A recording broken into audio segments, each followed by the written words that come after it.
September 2nd, 2003. It was just before 6 a.m. when Alan Johnson awoke in his Bellevue, Idaho home. His wife Diane was sleeping still and sleeping soundly as he crept into the shower to begin his day.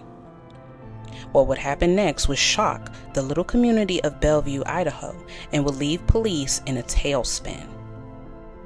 When they arrived on the scene, they found 2 dead bodies and a traumatized teenage girl. At first glance, it looked like a robbery gone wrong.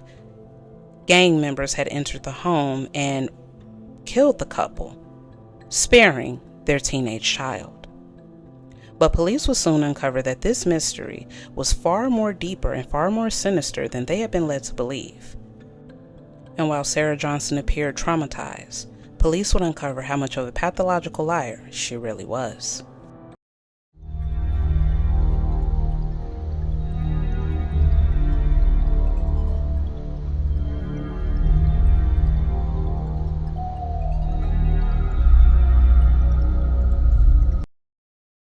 Born on January 24th, 1987, Sarah Marie Johnson was the youngest child and apple of her parents' eye. Growing up, Sarah was not much of a girly girl, but more of a tomboy. She enjoyed playing basketball, the great outdoors like her father, with activities like fishing, trap shooting, skeet, and she was also a good target practicer. While Sarah was a tomboy outside the classroom, inside she was a straight A student. That is, until she met 19-year-old Bruno Santos. Bruno Santos was an illegal immigrant and drug dealer, and needless to say, Alan and Diane did not like the turn that came with Sarah. She began smoking, drinking, partying, staying out late at night, and eventually her grades began to fail horribly. She began to cut class in order to be with Bruno. And in this modern day Romeo and Juliet, it wouldn't be the 2 children who would end up on the bad end of the stick. The trouble all began when Sarah told her parents she was going to a sleepover.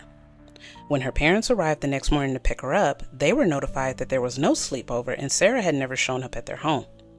Immediately, Sarah's father and uncle went to Bruno Santos' apartment, and needless to say, they were very upset with finding Sarah there. On the drive home, Alan Johnson forbade his daughter from seeing Bruno and grounded her. And while Sarah brooded in her room all weekend, Alan Johnson did not know the terror that was lurking within his home.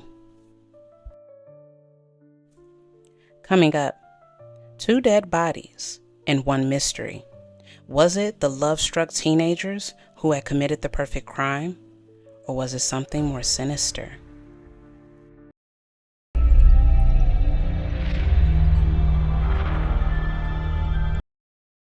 September 2nd, 2003. It was just before 6 a.m. in Bellevue, Idaho, when gunshots would ripple through the neighborhood and awaken the city. When neighbors walked outside, they seen a traumatized 16-year-old Sarah Johnson running from her home, screaming that her parents had just been brutally murdered. When police arrived on the scene, they discovered 2 dead bodies and Sarah was inconsolable at a neighbor's house. Alan Johnson had been found just outside his bathroom door, while his wife Diane was shot in the back of the head while she slept.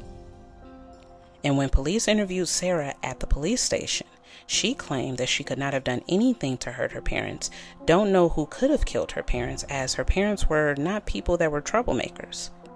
She also claimed that she had a good relationship with both of them and that she was really devastated by their deaths.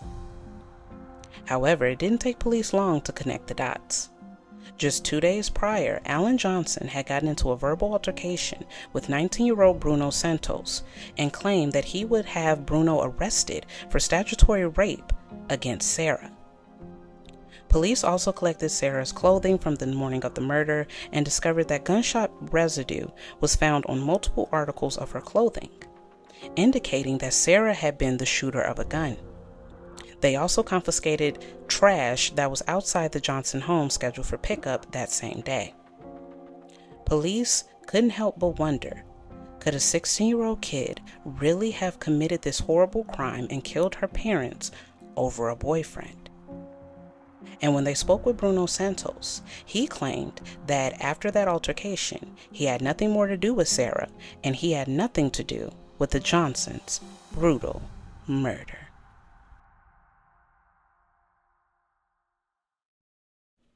Coming up, the trial of Sarah Johnson.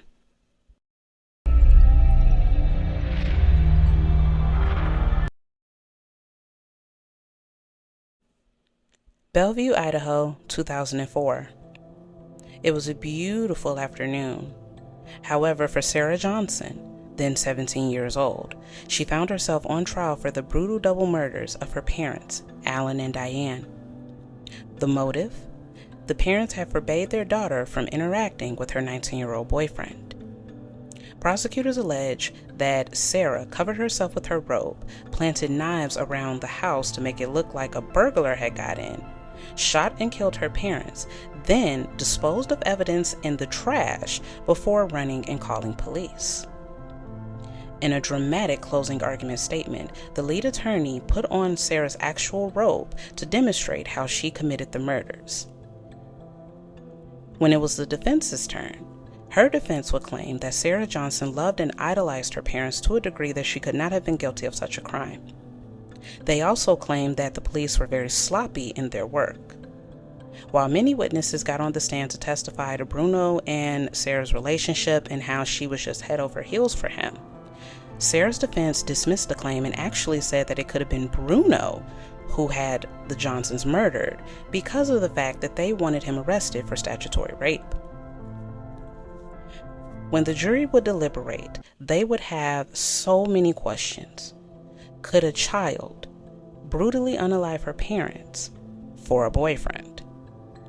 It didn't take them long to come to an agreement. After 8 hours of deliberation, Sarah Johnson, by the jury of Bellevue, Idaho, had been found guilty on all counts relating to the murders of her parents, Alan and Diane. Sarah Johnson was led away to the juvenile detention facility where she had been serving her time. Once she reached 18, she then was transferred to the Idaho State Penitentiary, where she continues to serve out her sentence. But many continue to wonder what went wrong. A beautiful girl, intelligent, and had a loving, supportive family.